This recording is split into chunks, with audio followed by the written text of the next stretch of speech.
नमस्कार, आप देख रहे हैं न्यूज वन इंडिया। मैं हूं आपके साथ कीर्ति बिंदल और बुलेटिन का आगाज बड़ी खबर के साथ करें। ग्रेटर नोएडा वेस्ट की अजनारा ली गार्डन सोसाइटी में लोगों ने फिर से एक बार तेंदुआ देखा है और इसके दोबारा दिखने से पूरी नोएडा एक्सटेंशन की सोसाइटियों में दहशत का माहौल बना हुआ है। हम आपको तस्वीर दिखा रहे हैं।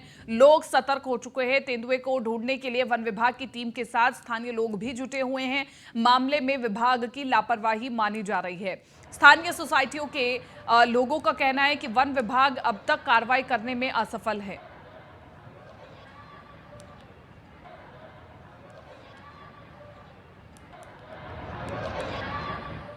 हमारे साथ प्रिया राणा बनी हुई है ज्यादा जानकारी के साथ, संवाददाता लाइव। प्रिया राणा, लगातार हम ये खबर दिखा रहे हैं कि किस तरह से ग्रेटर नोएडा में एक तेंदुए की दहशत फैली हुई है और लगातार वन विभाग से अपील की जा रही है कि जल्द से जल्द तेंदुए को पकड़ा जाए ताकि लोगों में जो दहशत का माहौल बना हुआ है वो थोड़ा खत्म हो। लेकिन अभी तक भी तेंदुए को नहीं पकड़ा गया है। क्या वजह निकल करके सामने आ रही है? कहां पर रणनीति फेल हो रही है?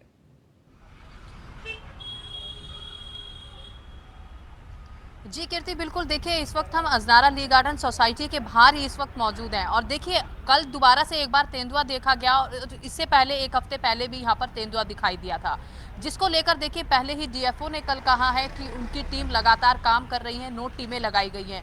वहीं अगर हम बात करें तो लोग जो सोसाइटी में रह रहे हैं उनके अंदर एक डर का माहौल उत्पन्न हो गया है। वहीं देखिए, जो छोटे मुन्ने मुन्ने बच्चे हैं उनको परिवार वाले उसको स्कूल, देखिए जो सिक्योरिटी मेंटेनेंस के द्वारा भी सभी को एक मैसेज दिया गया है कि सोसाइटी में एक बार फिर से तेंदुआ दिखाई दिया है तो लोग सतर्क रहें और सावधानियां खुद भी बरत रहे हैं। लेकिन देखिए जिस तरीके से 9 टीमें लगी हुई हैं और देखिए लंबा समय हो गया है, लगभग 15 घंटे और रेस्क्यू ऑपरेशन चल रहा है, बावजूद उसके देखिए अभी भी तेंदुआ जो है पकड़ में नहीं आया है। वहीं डीएफओ प्रमोद श्रीवास्तव का कहना है कि टीमें लगी हुई हैं, काम किया जा रहा है, सभी तरफ जाल बिछाया गया है। लेकिन सबसे बड़ी बात यह है कि जहां पर कल दोबारा से एक बार तेंदुआ दिखाई दिया वो वहां पर कंस्ट्रक्शन का काम चल रहा है, अंडर कंस्ट्रक्शन वो बिल्डिंग है, जिसकी वजह से काफी दिक्कतें जो हैं वहां टीम को हो रही हैं। अभी इस वक्त देखिए आप अजनारा ली गार्डन की सोसाइटी के गेट पर देखेंगे तो ये जो गेट लगातार ओपन रहता था, अभी ये गेट यहाँ पर खुला हुआ है और देखिए सभी को यहाँ पर अंदर नहीं भेजा जा रहा है। जो लोग सोसाइटी निवासी हैं सिर्फ उन्हीं को उनके आशियानों में भेजा जा रहा है। कोई डिलीवरी बॉय हो या कुछ भी हो, किसी भी गाड़ी को अंदर जाने की अनुमति नहीं है। अंदर टीमें काम कर रही हैं, 9 टीमें लगातार काम कर रही हैं, रेस्क्यू ऑपरेशन चल रहा है। लेकिन देखिए ग्रेटर नोएडा वेस्ट को हाई अलर्ट पे रखा गया है क्योंकि देखिए किसी को कोई जनहानि ना हो, इसका विशेष हमें खुद भी ध्यान रखना होगा और लगातार सोसाइटी निवासियों में डर का माहौल है क्योंकि जब तक तेंदुआ लगातार पकड़ में नहीं आएगा, क्योंकि देखिए इससे पहले भी एक बार कीर्ति तेंदुआ नजर आया था, दोबारा से नजर आया है, तो यहाँ के जो रेजिडेंट्स हैं वो काफी डरे हुए नजर आ रहे हैं जब तक तेंदुआ पकड़ में नहीं आ जाता। वहीं देखिए टीमें जो है वन विभाग की काम कर रही हैं, 9 टीमें लगी हुई हैं, उनका यही कहना है कि जल्दी तेंदुए को पकड़ लिया जाएगा और सुरक्षा के स्थान से यहाँ से हटाकर उसको जहाँ भी छोड़ना होगा उस तेंदुए को छोड़ा जाएगा। लेकिन जब तक पकड़ में नहीं आता है तब तक यहाँ के निवासियों में लगातार डर का माहौल बना हुआ है। जी कीर्ति। प्रिया, लेकिन इसी के साथ साथ समझना ये बहुत ज़्यादा ज़रूरी है कि तेंदुआ अगर रिहायशी इलाकों में आता है, शहरी इलाकों में आता है, तो इसकी वजह क्या है? क्या आसपास यहाँ पर कोई वन क्षेत्र पड़ता है या फिर क्या वजह है कि ऐसे जंगली जानवर जो है वो रिहायशी इलाकों में पहुंच रहे हैं?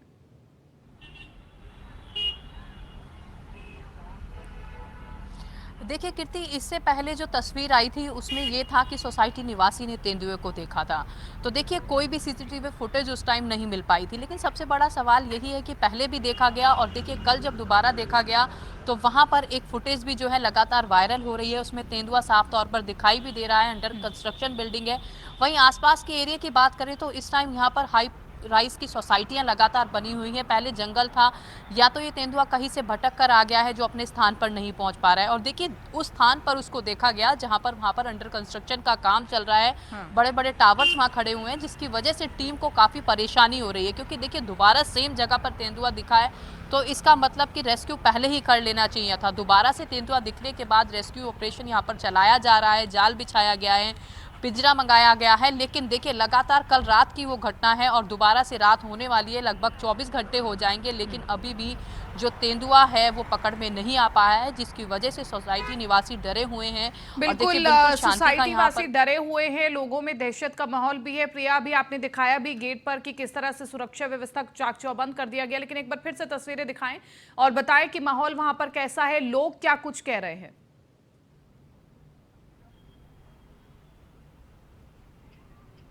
जी बिल्कुल, आप पीछे की तस्वीरों में कीर्ति देखेंगी तो इस वक्त अजनारा ली गार्डन की मेन सोसाइटी का ये गेट है और यहाँ पर देखिए लगातार टीमें काम कर रही है। बल्कि जो अंदर लोग हैं, मान लीजिए कोई डिलीवरी लेकर आ रहा है तो उसको भी अंदर जाने की अनुमति नहीं है, क्योंकि सिक्योरिटी गार्ड जो यहाँ पर हैं वो एक एक गाड़ी को चेक कर रहे हैं। जो गाड़ी पे स्टिकर लगा हुआ है सिर्फ उसी को प्रवेश की अनुमति है। और अंदर देखिए टीम जो है लगातार काम कर रही है। जब पकड़ में आ जाएगा तो तभी लोगों का डर यहाँ पर खत्म होगा, वरना किसी को भी अंदर जाने की अभी अनुमति नहीं है। सिर्फ जो निवासी हैं वही अंदर जा पा रहे हैं और मेंटेनेंस डिपार्टमेंट के द्वारा भी उन्हें लगातार मैसेज दिया जा रहा है कि अपना ध्यान रखें, सुरक्षा रखें, बच्चों को नीचे ना भेजें। क्योंकि देखिए एक तस्वीर जो है मेंटेनेंस डिपार्टमेंट के द्वारा निवासियों को सेंड की गई थी जिसमें तेंदुआ साफ तौर पर नजर आ रहा था। अब देखना होगा कि जो रेस्क्यू ऑपरेशन चल रहा है, 9 टीमें लगातार काम कर रही हैं, तो तेंदुआ आखिर कितनी देर में पकड़ में आता है। जी ठीक है प्रिया, शुक्रिया तमाम इस जानकारी के लिए और बातचीत के लिए। और इसी के साथ साथ आपको दिखाते हैं क्या प्रतिक्रियाएं आ रही हैं। डीएफओ प्रमोद कुमार क्या कुछ कह रहे हैं इस पर, आपको सुनवाते हैं। अंडर कंस्ट्रक्शन सोसाइटी है जिसमें कोई जंगली जानवर होने की सूचना मिली थी। उस पर टीम हमने वेरीफाई करने के लिए भेजी थी। टीम ने वेरीफाई किया है कि मे भी कोई वाइल्ड एनिमल है और बाकी हमने उसको रेस्क्यू करने के लिए जो ट्रैंकुलाइजर की एक्सपर्ट टीम है उसको मेरठ से कॉल ऑन किया है। They are on the way. सारा टीम हमारा इकट्ठा है, पुलिस प्रशासन के लोग भी यहाँ पर हैं, एसीपी साहब हमारे साथ हैं और जैसे ही टीम आ जाएगी हम ऑपरेशन करेंगे। Then we will inform you. Society में परिवार के लोग रहते होंगे, ऐसे में यहाँ पर अभी अंडर कंस्ट्रक्शन सोसाइटी है, इसमें कोई दिखाई नहीं दे रहा है मुझे परिवार ऐसे रहता हुआ, लेकिन नियर बाई सोसाइटीज में लोग रह रहे हैं तो इसीलिए सबको सावधान किया। आगे बढ़ते बात करें अगली खबर की लखनऊ से। गौ आश्रय स्थल की स्थिति को लेकर एक्टिव है सीएम योगी और वृहद गौ आश्रय स्थल के संबंध में प्रस्तुतिकरण का अवलोकन किया गया है। गौ आश्रय स्थल को लेकर सीएम योगी ने दिए जरूरी दिशा निर्देश। गौशालाओं के लिए बनाए सेल्फ सस्टेनेबल मॉडल और गौशाला संचालन के लिए इच्छुक एनजीओ के साथ करे एमओयू। सहभागिता योजना को पूरे प्रदेश में तेजी के साथ आगे बढ़ाया जाए। गौशालाओं का निर्माण पीपीपी मॉडल पर किया जाए।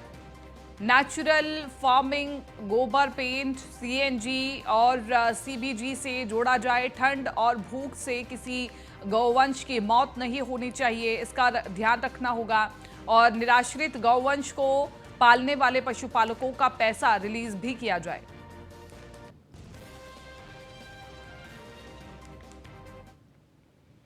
चलिए बात कर लेते हैं अगली खबर की लखनऊ से। खेलो इंडिया यूनिवर्सिटी गेम्स 2023 का होगा रंगारंग आगाज। सफल आयोजन के लिए वेन्यू वाइज बनेगी कमेटी। खेल के इस महाकुंभ में देश भर की यूनिवर्सिटी से खिलाड़ी हिस्सा लेंगे। यूनिवर्सिटी गेम्स के आयोजन से खेलों के प्रति आकर्षण बढ़ेगा। प्रत्येक वेन्यू कमेटी का क्रीड़ा अधिकारी इंचार्ज होंगे और इन्वेस्टर समिट में खेलो इंडिया यूनिवर्सिटी गेम्स का ब्रांडिंग होगा। जीआईएस में 50 स्क्वायर मीटर में उत्तर प्रदेश की खेल गतिविधियां और अवस्थापना सुविधाओं का स्टॉल लगाया जाएगा। तो बड़ी खबर हम आपको बता रहे हैं, प्रत्येक वेन्यू कमेटी का क्रीड़ा अधिकारी इंचार्ज होगा। इन्वेस्टर समिट में खेलो इंडिया यूनिवर्सिटी गेम्स की ब्रांडिंग होगी। इसी के साथ साथ आपको बताते चले जीआईएस में यूपी की खेल गतिविधियों और अवस्थापना सुविधाओं का भी एक स्टॉल होगा, जो अपने आप में बहुत महत्वपूर्ण है। खेलो इंडिया यूनिवर्सिटी गेम्स 2023 का रंगारंग आगाज होगा। आप सोचिए, जीआईएस 2023 में मौका दिया जा रहा है खेलों की तमाम प्रतियोगिताओं को दर्शाने का, एक मंच देने का। और खेल के इस महाकुंभ में तमाम खिलाड़ी अपनी प्रतिभा दिखाएंगे। यूनिवर्सिटी गेम्स के आयोजन से खेलों के प्रति आकर्षण बढ़ेगा। प्रत्येक वेन्यू कमेटी का क्रीड़ा अधिकारी इंचार्ज होगा। इन्वेस्टर समिट में खेलो इंडिया यूनिवर्सिटी गेम्स की ब्रांडिंग होगी। जीआईएस में यूपी की खेल गतिविधियों और अवस्थापनाओं सुविधा का होगा स्टॉल। स्कंदिता मिश्रा बनी हुई ज्यादा जानकारी के साथ संवाददाता फोन लाइन पर। स्कंदिता, कितना महत्वपूर्ण है कि इन्वेस्टर समिट में खेलों की ब्रांडिंग होगी? किस प्रकार से खेलों को प्रदर्शित किया जाएगा इन्वेस्टर समिट में और ये इतना खास क्यों है?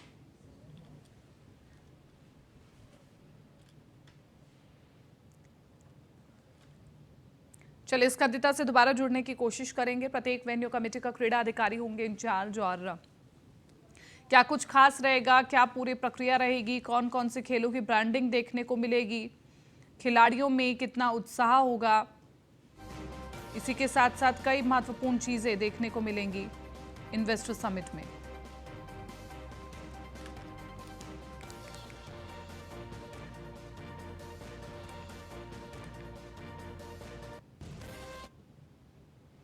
दिल्ली में प्रधानमंत्री मोदी की अध्यक्षता में केंद्रीय कैबिनेट की अहम बैठक हुई और इस दौरान कई महत्वपूर्ण फैसले लिए गए। केंद्रीय मंत्री अनुराग ठाकुर ने कहा कि आज नेशनल ग्रीन हाइड्रोजन मिशन को केंद्रीय मंत्रिमंडल ने मंजूरी दे दी है और भारत ग्रीन हाइड्रोजन का ग्लोबल हब बनने जा रहा है। प्रतिवर्ष 50 लाख टन ग्रीन हाइड्रोजन का उत्पादन होगा।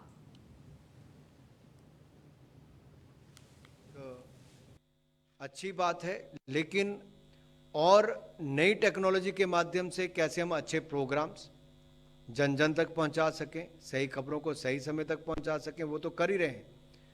अब ओटीटी प्लेटफॉर्म्स आने के बाद जैसे फिल्म इंडस्ट्री के लिए एक नया चैलेंज खड़ा हुआ, लेकिन साथ ही साथ अवसर कलाकारों के लिए भी बने हैं।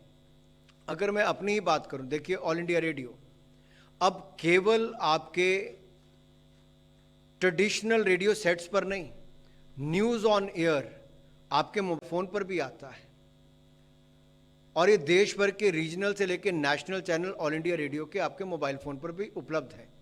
डीडी की लाइव कवरेज अभी भी आपके मोबाइल फोन पर एप्लीकेशन के माध्यम से चल रही होगी। तो एक और से जहां हम टेक्नोलॉजी का उपयोग आपके मोबाइल फोन हैंडसेट्स पर कैसे कर सकें, लेकिन लीनियर टेलीविजन जो गांव के दूर दराज क्षेत्रों में बैठा आज भी टेलीविजन सेट के सामने बैठा है, उस तक हम अच्छा कंटेंट कैसे पहुंचा सकें, खबरों से लेकर मनोरंजन के, एक अच्छी बात। राजधानी लखनऊ में करीब 25 साल की युवक की निर्मम हत्या कर दी गई। सिर पर वार कर दबंगों ने युवक को मौत के घाट उतार दिया, जिसके बाद वारदात को अंजाम देकर आरोपी फरार हो गए। शहीद पथ के अंडरपास के पास युवक का शव मिला, जिसके बाद सनसनी फैल गई। आपको बताया कि मृतक के सिर पर चोट के निशान मिले हैं।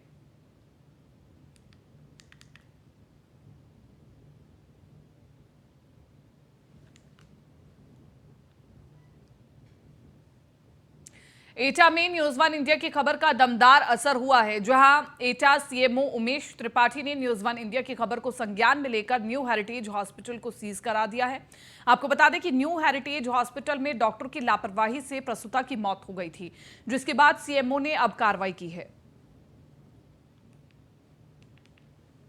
यहाँ सूचना मिली कि महिला की मृत्यु हो गई है ऑपरेशन के दौरान, उसी के संबंध में कार्रवाई में यह हॉस्पिटल सील किया गया है जी। डॉक्टर मतलब उपस्थित नहीं मिला है जी, और सील करके उसमें आगे कार्रवाई शुरू कर दी। लखनऊ से अगली खबर आपको बता रहे हैं, अधिवक्ताओं की महासभा आज कार्य रहेगा बहिष्कार, और मोहनलालगंज पुलिस पर कस्टडी में लेकर अधिवक्ताओं को पीटने का है आरोप। सड़क हादसे के बाद अधिवक्ताओं को हिरासत में लेकर पीटने का आरोप है, और पुलिस अधिकारियों के मुताबिक नशे में धुत थे।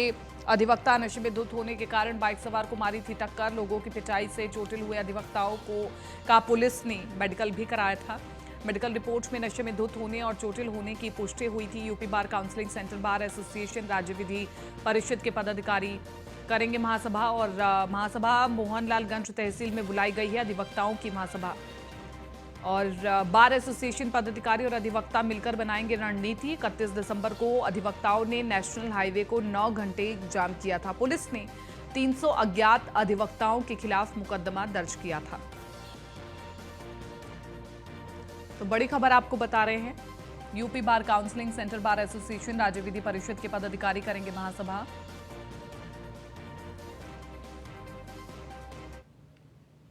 लखनऊ से अगली बड़ी खबर, Islamic centre of India Aishbagh Idgah की बेहतरीन पहल। इस्लामिक सेंटर ऑफ इंडिया में मुफ्त खाने और कपड़ों का होगा इंतजाम। आदम किचन में रोज जरूरतमंद खा सकते हैं खाना। आदम मॉल से ले सकते हैं मुफ्त गर्म कपड़े। जरूरतमंदों की मदद करना इबादत है, फरंगी महली का कहना है ये, और इंसानों की मदद करना पैगंबर इस्लाम का हुक्म है। तो बड़ी खबर हम आपको बता रहे हैं, आदम मॉल से ले सकते हैं मुफ्त गर्म कपड़े, जरूरतमंदों की मदद करना इबादत है, फरंगी महली ने कहा। और इसी के साथ साथ फरंगी महली ने यह भी कहा कि इंसानों की मदद करना पैगंबर इस्लाम का हुक्म है। Islamic centre of India Aishbagh Idgah की बेहतरीन पहल, इस्लामिक सेंटर ऑफ इंडिया में मुफ्त खाने और कपड़ों का इंतजाम होगा। आदम किचन में रोज जरूरतमंद खाना खा सकते हैं। आदम मॉल से ले सकते हैं मुफ्त गर्म कपड़े।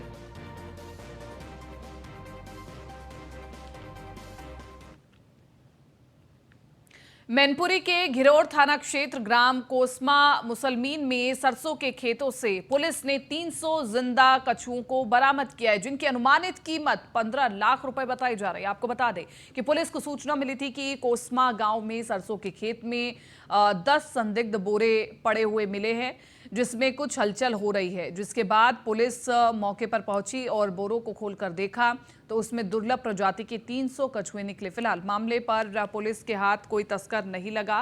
पुलिस ने बताया कि बरामद हुए कछुओं को आगरा वन विभाग को सौंप दिया गया है और मामले की जांच पड़ताल पुलिस कर रही है।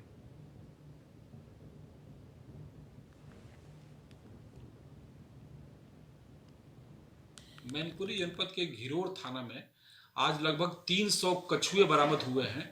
ये दुर्लभ प्रजाति के कछुए हैं जिन्हें एक जगह एकत्रित किया जा रहा था और ऐसा पता चल रहा था कि लोगों से कि ये दूर तक इसकी अवैध ढंग से शिकार करके इस सप्लाई करते हैं। इस संबंध में 2 लोगों का नाम प्रकाश में आया है जिनकी तलाश की जा रही है और इस पूरे गैंग के बारे में जानकारी संकलित किया जा रहा है। तदनुसार जो भी प्रकाश में आएंगे उनके विरुद्ध कठोर कार्रवाई की जाएगी। मैनपुरी जनपद के घिरौर थाना में। चलिए आगे बढ़ रहे, बात कर रहे हैं अगली खबर की। एटा के नया गांव थाना क्षेत्र के ग्राम खरसुलिया मोड़ के नजदीक ट्रैक्टर ट्रॉली से बाइक सवार की भिड़ंत हो गई।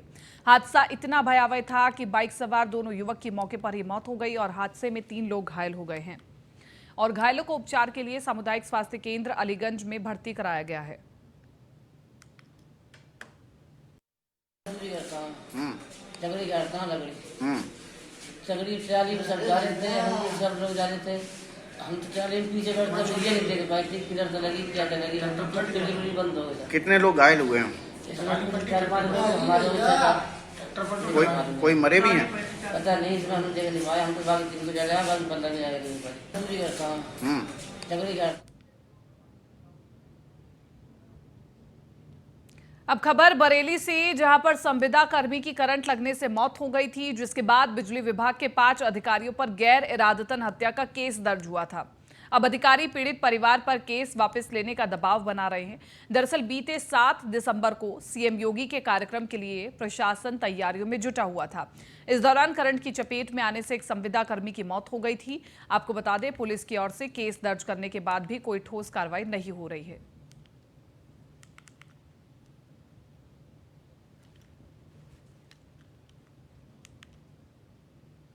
कांग्रेस की भारत जोड़ो यात्रा में शायर और कांग्रेस नेता इमरान प्रतापगढ़ी शामिल हुए। इसे लेकर न्यूज़ 1 इंडिया ने इमरान प्रतापगढ़ी से खास बातचीत की, आपको दिखाते हैं। भारत जोड़ो यात्रा में है और यहाँ कांग्रेस के नेता इमरान प्रतापगढ़ी भी इस यात्रा में है, उनसे बात करते हैं। इमरान जी, इस यात्रा में आप पहुंचे हैं, किस तरह का रुझान आप देख पा रहे हैं उत्तर प्रदेश? बहुत शानदार। आप देखिए, आगे विजुअल आगे दिखाइए तो आपको समझ में आएगा। हजारों लोग खड़े हैं और यही नहीं, यात्रा कन्याकुमारी से चल रही है, तब से हजारों लोग खड़े हैं। हाँ।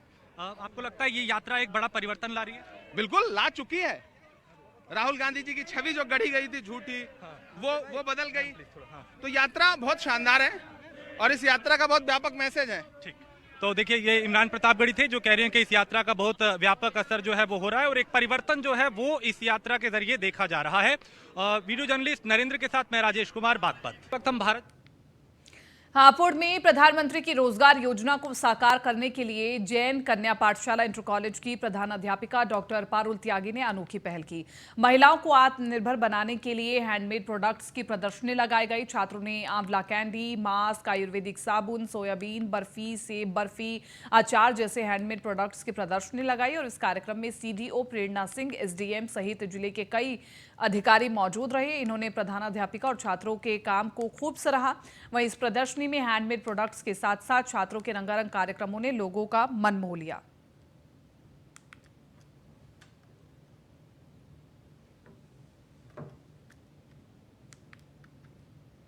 गाजियाबाद रेलवे स्टेशन पर प्लेटफॉर्म नंबर 2 पर खड़ी ईएमयू ट्रेन के कोच में आग लग गई। यात्रियों ने कोच से कूदकर अपनी जान बचाई। गनीमत ये रही कि आग फैली नहीं और ये सारे यात्री सुरक्षित बताए जा रहे हैं।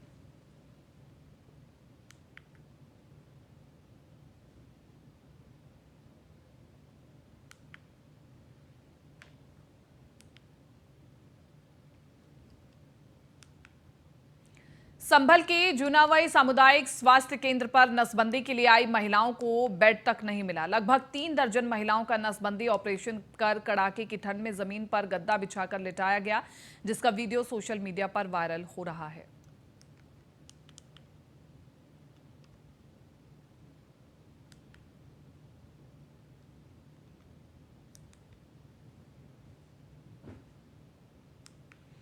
और गाजियाबाद के लोनी में चलाई जा रही अवैध रूप से लाल बाग सब्जी मंडी से परेशान कॉलोनी वासियों ने विधायक नंदकिशोर गुर्जर की गाड़ी को रोका है और समस्या का समाधान करने की गुहार लगाई है। कॉलोनी वासियों ने कहा कि या तो हमारी समस्या का समाधान करो या हमारे ऊपर गाड़ी चढ़ाओ।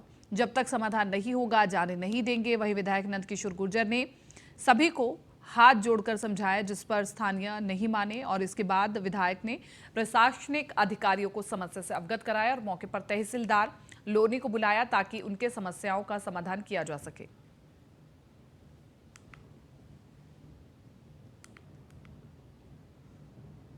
प्रतापगढ़ के नूरपुर गांव के बखुलही नदी पर बने बांस का पुल टूट चुका है और लोग इस कड़ाके की ठंड में भी नदी से होकर गुजरने को मजबूर हैं। वहीं बखुलाही नदी पार कर जनाजा ले जाते हुए वीडियो वायरल हो रहा है। ग्रामीणों ने भीषण ठंड में जनाजे को नदी पार कर कब्रिस्तान पहुंचाया और दरअसल मंधाता थाना क्षेत्र से गुजरी बखुलाही नदी पर नूरपुर गांव में बने एक बांस का पुल सालों से है और पुल के बीच वाला हिस्से का पाया टूटने से पुल पानी में डूब गया है। गौरतलब है कि प्रतापगढ़ विकास को लेकर चाहे जितने दम भर ले, लेकिन टूटे बांस के पुल के चलते नदी पार कर जनाजा ले जाती तस्वीर विकास कार्यों की पोल खोल रही है।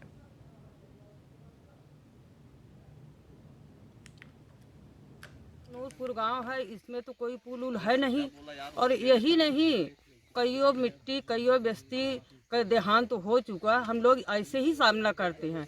एक वीडियो अभी वायरल हुआ, आप लोग के सामने गया होगा, आप लोग देखे भी होंगे। मगर हमारे लोग का तो विद्यालय उस पार है, नमाज पढ़ने ईद का जाते हैं तो उसी पार जाते हैं, बाजार उसी पार है, स्कूल उसी पार है और हम लोग क्या करें इस नदी में। और कितनी बार विधायक से अब दिया गया लेटर, कई बार संसद से दिया गया, वोट मांगने के लिए चले आते हैं, हाँ हाँ करके चले जाते हैं और जाने के बाद पीछे घूम के देखते ही नहीं है। ये मुसीबत का सामना तो हम ही लोग को गुजर करना पड़ रहा है। लोग अपना जो है शव लेकर जाते थे और वहाँ वो बांस का पुल बनाया गया था जो टूट गया है। इस संबंध में एसडीएम सदर साहब को निर्देशित किया गया कि जांच करके विस्तृत आख्या दें। यदि आवश्यकता होगा तो पक्के पुल के लिए जो है शासन से अनुरोध किया जाए। जो एसडीएम की जैसी रिपोर्ट आएगी उस पर हम शासन को रिकमेंड करेंगे। कौशाम्बी के मंझनपुर थाना क्षेत्र के बाजापुर के पास तेज रफ्तार कार सवार ने कोचिंग से घर लौट रही किशोरी को टक्कर मार दी। टक्कर मारने के बाद कार सवार भी कार समेत खाई में पलटा। किशोरी और कार चालक गंभीर रूप से घायल हुए। बताया जा रहा है कि कार अनियंत्रित होने के कारण छात्रा कार में फंसकर 200 मीटर तक घसीटती रही। सूचना मिलते ही मौके पर पहुंची पुलिस और दोनों घायलों को अस्पताल में भर्ती कराया गया है। पुलिस ने मुकदमा दर्ज कर जांच शुरू कर दी है। मुख्य सचिव व डीजीपी ने गुरु गोरखनाथ का दर्शन पूजन करने के बाद समूचे मंदिर व मेला परिसर का भ्रमण निरीक्षण कर सुरक्षा व अन्य व्यवस्थाओं का हाल जाना। कंट्रोल रूम जाकर के उन्होंने परिसर की मॉनिटरिंग के इंतजाम को भी परखा। मुख्य सचिव दुर्गा शंकर मिश्रा ने कहा कि गोरखनाथ मंदिर के विश्व प्रसिद्ध खिचड़ी मेला में आने वाले श्रद्धालुओं की सुरक्षा सुविधा सहूलियत मुख्यमंत्री योगी आदित्यनाथ की प्राथमिकता है। मकर संक्रांति पर लगने वाले 1 माह के इस मेले में आने वाले श्रद्धालुओं के लिए प्रशासन पर्याप्त संख्या में रैन बसेरों के अलाव के इंतजाम सुनिश्चित करे ताकि ठंड के मौसम में किसी भी श्रद्धालु को कोई परेशानी ना हो और इस दौरान पब्लिक एड्रेस सिस्टम से लोगों को कोरोना से सतर्क रहने के लिए भी जागरूक किया जाए।